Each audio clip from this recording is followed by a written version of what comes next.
The new hub of Portland's East Side is the $30 million Lloyd Center Mall. Lloyd Center was the place to go. With 1.2 million square feet of rentable space. The thousands of people who found their first job. 100 retail stores, business offices, doctors and dentists' offices. They found their wife here, they found their husband here, they raised their kids here. The new space will host community events, including visits from performers and politicians.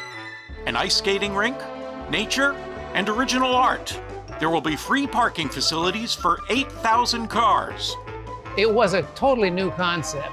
Lloyd Center, biggest mall in Oregon.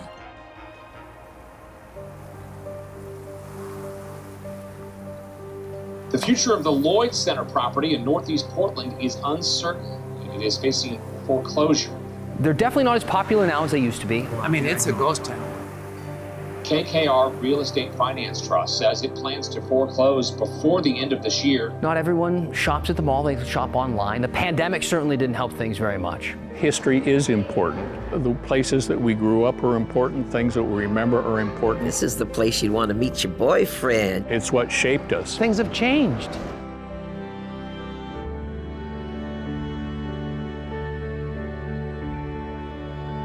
I think the beauty of the mall, what it really did was recreate old downtown streets. It removed the problem of parking because you parked on the outside and you walked in. And then everything was right here. It was a brand new thing for Portland, as it was for much of the rest of the country. The standalone large mall was really a new creature.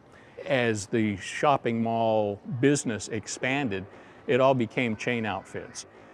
Now downtown is dead, Lloyd Center is dead, Amazon has changed the world of retail marketing.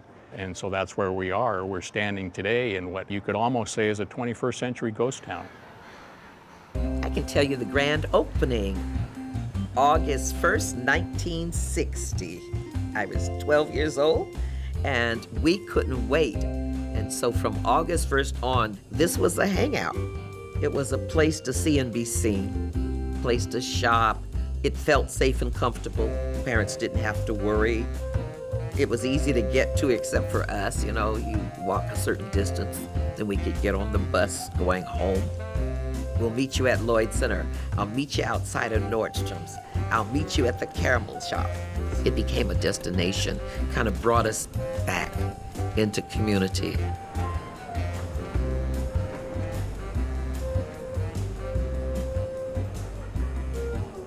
My name is Bob Slayton, and I have the Orange Julius Dairy Queen here at Lloyd Center. Well, I was a senior in high school, and I had to find a job, so I walked into the mall, and first thing I saw was the ice rink. And so I thought, well, I think I'll go down there and see if they're hiring. That was 60 years ago, and I'm still here. I think the sheer volume of the Lloyd Center makes the skating rink feel even more bizarre, especially because in the Lloyd Center, nothing really changes even when it's closed. So we're skating there in the middle when the mall is closed, but the shoe vending machine is still singing its songs and all the lights are still going, but it's got this eerie kind of husk around it.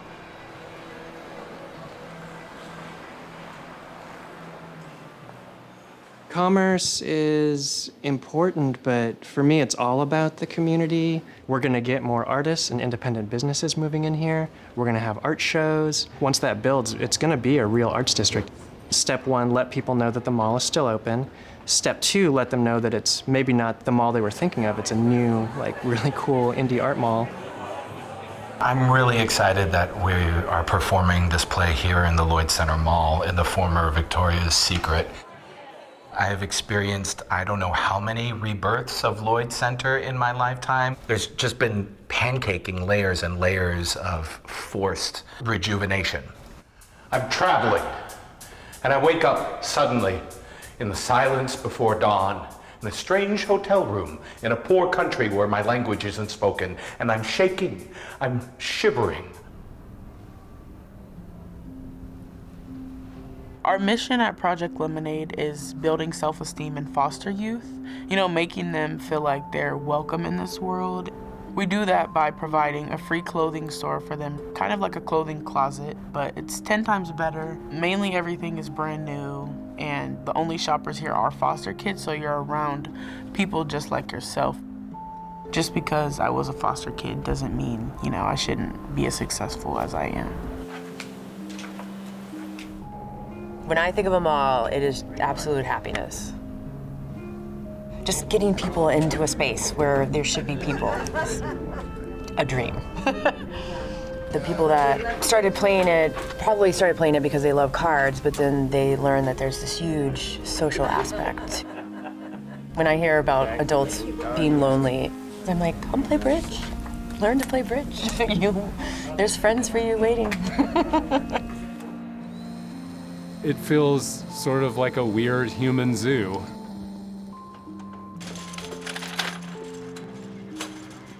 But no, I'm a photographer, and most of my work is walking around before this, taking photos of random people on the street.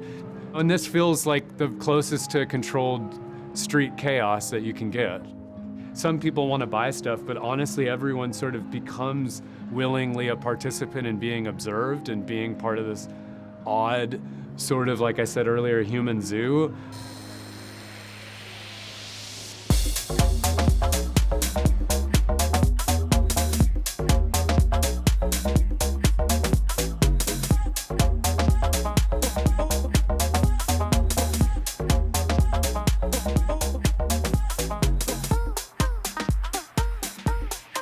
Having a record shop open up in a mall is kind of a mind-bending thing. Some reactions are more like, what? And not really getting it, but it's been such the minority. Like, mostly people are just like, yeah, that makes total sense.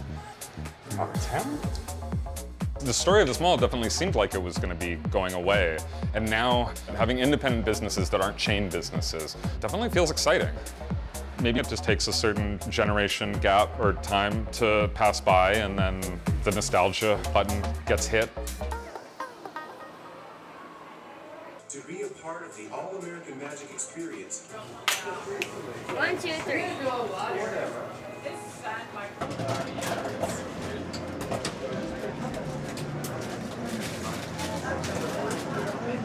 Hello, everybody!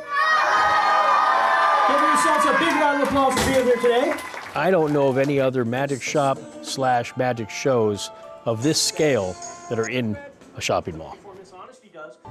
Everybody grab some magic dust. Magic wiffle dust or pixie dust. I have pixie dust, and it's real. Throw it up here when I count to 3. 1, 2, 3, throw. I could sell socks and make a living. I want to sell things to people they're going to use, and magic changes people's lives. Who here believes in ESP? ESP. Who here can spell ESP? It's a labor of love. Woo! Yeah! I am Poison Waters. I'm a local celebrity, if I do say so myself. And it's fantastic that we're getting to use an abandoned storefront. It was Ulta Beauty, which was perfect for me to come into a glamorous space. The longest running drag show in the whole world, right here in Portland, celebrating 55 years. Isn't that something? I think it's fantastic, the pop-up shops, the local brands that are coming in. It makes perfect sense. We have all this open space. Down the mall, they're having a roller skating party tonight in an abandoned store. I think that's brilliant. Tonight we are doing Secret Roller Disco Takes Over the Mall. There was an empty storefront at Marshall's, and it was our dream to skate inside the mall, not outside of it, not on the ice skating rink, inside of the mall. So we transformed this space into a roller skating rink. We're gonna meet at Lloyd Center. Woolworths. Goldberg's. Newberry's. Floating World, Dream Street. I remember Van Dyne's down the here. The family photo. Moro's Nut House. Moro's Nut House. Yeah, the popcorn shop, Joe Brown. I always go to the bookstore. Joe's Caramel Corn. Myron Frank. The new tattoo shop. Kmart. JCPenney. Goldberg's Delicatessen. We go to the donut shop. Watch people. The Pancake House was cheap. You had the Sears, you had JCPenney. Brookstone, you had the Disney store. Norman Cosmetics. Myron Frank. Then they had the pancake corner. and Newberry. Orange Julius. Joe Brown's caramel corn. Hanging out in the food court. I remember that wonderful fragrance. We would just come to hang out. Just to like see who was hanging out with my friends. Hanging out with my friends. Other than just hang out. A place where you could eat and drink and socialize and try to ice skate.